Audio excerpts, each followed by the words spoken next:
the dark. In the kitchen of equality, blindness doesn't dim the flavor. இன்னைக்கு நம்ம வீடியோல எனக்கு பர்சனலா ரொம்ப பிடிச்ச டிஷ் தான் பார்க்க போறோம். வாங்க ஸ்ட்ரைட்டா வீடியோக்குள்ள போயிடலாம். இன்னைக்கு நம்ம 1 கிலோ நண்டு எடுத்து நல்லா வாஷ் பண்ணி ஹீட் பண்ணி எடுத்து வச்சிருக்கோம். இதை வச்சுதான் நம்ம இன்னைக்கு கிரேவி பண்ண போறோம். நண்டு வந்து நம்ம இது வரைக்கும் டிஸ்கிரைப் பண்ணதே இல்லை. இன்னைக்கு டிஸ்கிரைப் பண்ணிடலாம். இது கலரா கிடைக்கும். நிறைய கலர்ஸ் இருக்கு. ரெட், ப்ளூ, அந்த மாதிரி ப்ரௌன் கலர் அது மாதிரி எல்லாம் இருக்கு. இது எப்படி இருக்கும் அப்படின்னா, ஒரு பார்ட் இது வந்து 2 பார்ட்டா நான் உடைச்சு வச்சிருக்கேன். ஒரு பார்ட் வந்து எப்படி இருக்குன்னா, நம்ம உள்ளங்கை இருக்கு பாத்தீங்களா, அதான் உடம்பு, நம்மளோட விரல்கள் தான் அதோட காலு. நம்ம கட்டை விரல் இருக்கு பாத்தீங்களா, அது வந்து கொடுக்கு மாதிரி இருக்கும், அதுல நகங்கள் மாதிரி இருக்கும். அது மேல 2 உள்ளங்கையும் சேர்த்து வச்சு பாத்தீங்க, அது மேல ஒரு கேப் போட்டீங்கன்னா அப்படிதான் இருக்கும் நண்டு. அதுக்கப்புறம் அதை நம்ம வாஷ் பண்ணி எடுக்கும் போது இந்த மாதிரி மாறிடும். 200 கிராம் சின்ன வெங்காயம் நல்லா தோல் உரிச்சு நீளமா 2-3 வெட்டி வச்சிருக்கோம். 4-5 மீடியம் சைஸ் தக்காளியை நம்ம கியூபா வெட்டி வச்சிருக்கோம். கிரேவிக்கு தேவையான பேஸ்ட் அரைக்கிறதுக்கு 1/2 மூடி தேங்காவை குட்டி பல்லா வெட்டி வச்சிருக்கோம். ஒரு 10-15 மிளகை நல்லா கிரஷ் பண்ணி அது கூட 2 முடிச்சு ரச பூண்டை இடிச்சு வச்சிருக்கோம். 1/2 டீஸ்பூன் தனி மிளகாய் தூள் கூட 1/4 டீஸ்பூன் மஞ்சள் தூள் சேர்த்து வச்சிருக்கோம். தாளிக்கிறதுக்கு 2 துண்டு பட்டை, ஒரு பிரிஞ்சி இலை, ஒரு ஸ்டார் அனீஸ், அது கூட 4-5 வெந்தயம், அதுக்கப்புறம் கல்பாசி போட்டு வச்சிருக்கோம். தாளிக்க தேவையான கருவேப்பிலை, 1/2 டீஸ்பூன் கல்லுப்பு, ஃப்ளேவர் கொடுக்கறதுக்கான 1 டீஸ்பூன் சோம்பு தூள், எண்ணெய், தாளிக்கிறதுக்கு தேவையான அளவு நல்லெண்ணெய் எடுத்துக்கோங்க. இப்ப நம்ம நண்டை வதக்கி எடுத்துக்க போறோம். அடுப்பை பத்த வச்சுக்கலாம். நேவிகேஷன் கீயை நம்ம கையை பார்த்து கொண்டு வந்து அடுப்பை ஆன் பண்ணியாச்சு. ஒரு பெரிய வடைச்சட்டி எடுத்துருக்கேன். நண்டு கிண்டுறதுக்கு அதுதான் வசதியா இருக்கும். பாத்திரம் நல்லா ஹீட் ஆகட்டும். பாத்திரம் நல்லா ஹீட் ஆயிடுச்சு. ஒரு ஸ்பூன் ஆயில் விட்டுக்கலாம். அது கூடவே நம்ம நண்டை உள்ள சேர்த்துக்கலாம். சிம் பண்ணிக்குவோம்.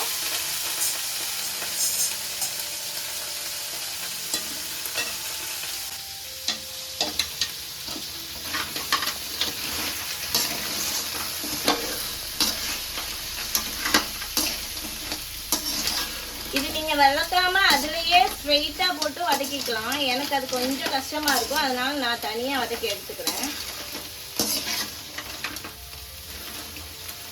இது கொஞ்ச நேரம் அப்படியே இருக்கட்டும். சிம்ல தான் வச்சிருக்கேன். நான் போய் அதுக்குள்ளேயும் கிரேவிக்கு தேங்காய் அரைச்சிட்டு வந்துடுறேன். அவ்வளோதான், நண்டு நல்லா வதங்கிருச்சு. ரொம்ப நேரம் வதக்கணும்னு அவசியம் இல்லை. லைட்டா வதக்கினாலே அதோட ஸ்மெல் நல்லா வரும். அடுப்பை ஆஃப் பண்ணிட்டேன். இப்ப நம்ம நண்டு வதக்குனா அதே கடையை திருப்பி அடுப்புல வச்சு நல்லா ஹீட் பண்ணிட்டேன். இப்ப நான் எண்ணெயை சேர்த்துக்கிறேன். இது 50ல இருந்து ஒரு 60 ml எண்ணெய் இருக்கும். நல்லெண்ணெய் ஊத்துங்க, ஏன்னா நண்டு வந்து ஹீட்டு. இப்ப வெயில் காலம் வேற, அதனால நல்லெண்ணெயே சேர்த்துக்கோங்க. எண்ணெய் நல்லா ஹீட் ஆயிடுச்சு. இப்ப நம்ம எடுத்து வச்சிருந்தோம்ல பட்டை கிராம்பெல்லாம், அதெல்லாம் உள்ள சேர்த்துக்கலாம். வெந்தயம் ஏன் சேர்த்துருக்கோம்னா, அது வந்து ஹீட்டை கொஞ்சம் குறைச்சு கொடுக்கும், அதுக்காக.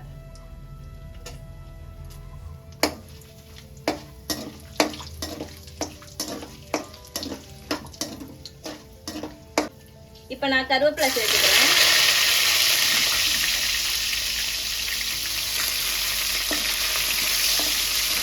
ஃப்ளேமை சிம் பண்ணிட்டோம். இப்ப நம்ம வெங்காயத்தை சேர்த்துக்கலாம். வெங்காயம் நிறைய சேர்த்துக்கோங்க, அப்பதான் கிரேவி நல்லா கொடுக்கும்.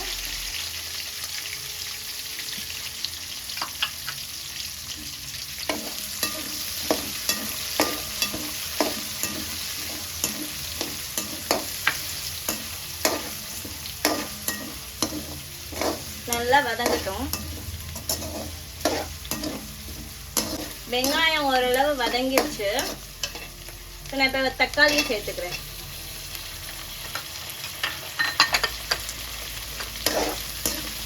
தக்காளி நல்லா குழைய வேகணும்.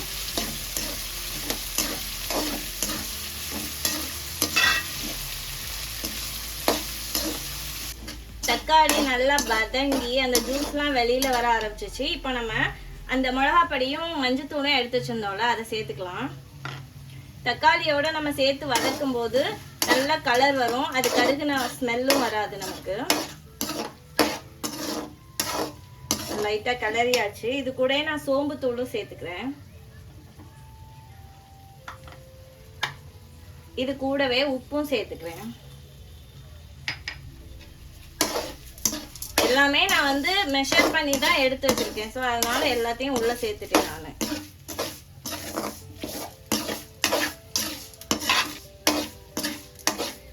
எல்லா பொடியும் சேர்த்து ஓரளவு நல்லா வதக்கியாச்சு. இப்போ நம்ம வதக்கி வச்ச நண்டை சேர்த்துக்கலாம்.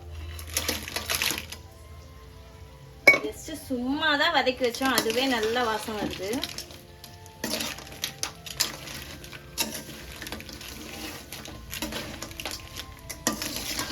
நம்ம ஆல்ரெடி ஹீட் பண்ணி அதுக்கப்புறம் வதக்குனதுலேயே ஓரளவு நல்லாவே வெந்திருக்கும்.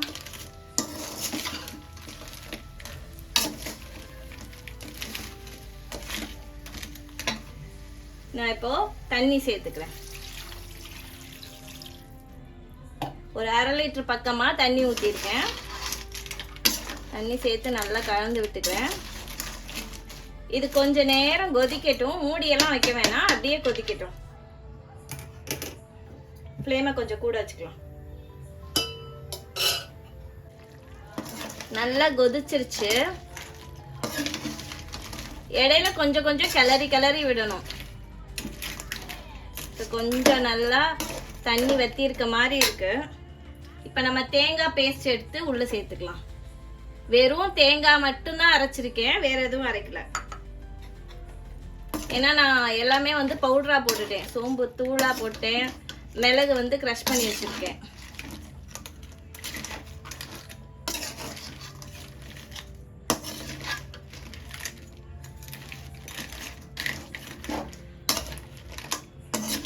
இதெல்லாம் சேர்ந்து கொதிச்சு எண்ணெய் பிரிஞ்சு வரட்டும்.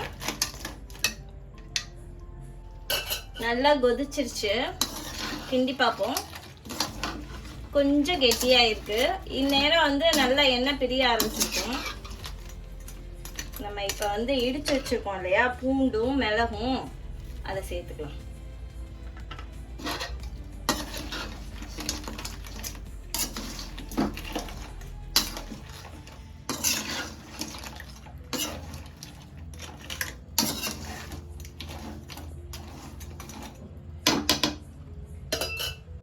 கூடவே லைட்டா கொத்தமல்லி தூவிக்கிறேன். எனக்கு கொத்தமல்லி தூணா அதோட ஃப்ளேவர் சேஞ்ச் ஆகிற மாதிரி இருக்கும், அதனால லைட்டா போட்டிருக்கேன். உங்களுக்கு பிடிக்கும் அப்படின்னா நிறைய கூட போட்டுக்கோங்க. அவ்வளவுதான், இதை ஆஃப் பண்ணிடலாம்.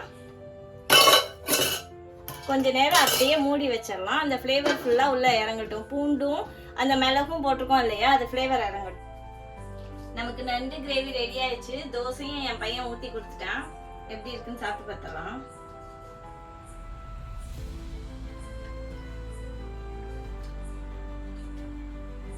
நிஜமாவே சொல்றேன், ரொம்ப ரொம்ப டேஸ்டியா இருக்கும், ரொம்ப எம்மியா இருக்கும், நல்ல ஸ்பைசியா இருக்கு. நண்டையும் உடைச்சு காமிச்சிடுறேன்.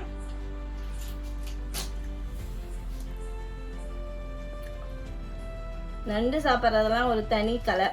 அதை எடுத்து மெதுவா ரிலாக்ஸா எடுத்து சாப்பிடணும்.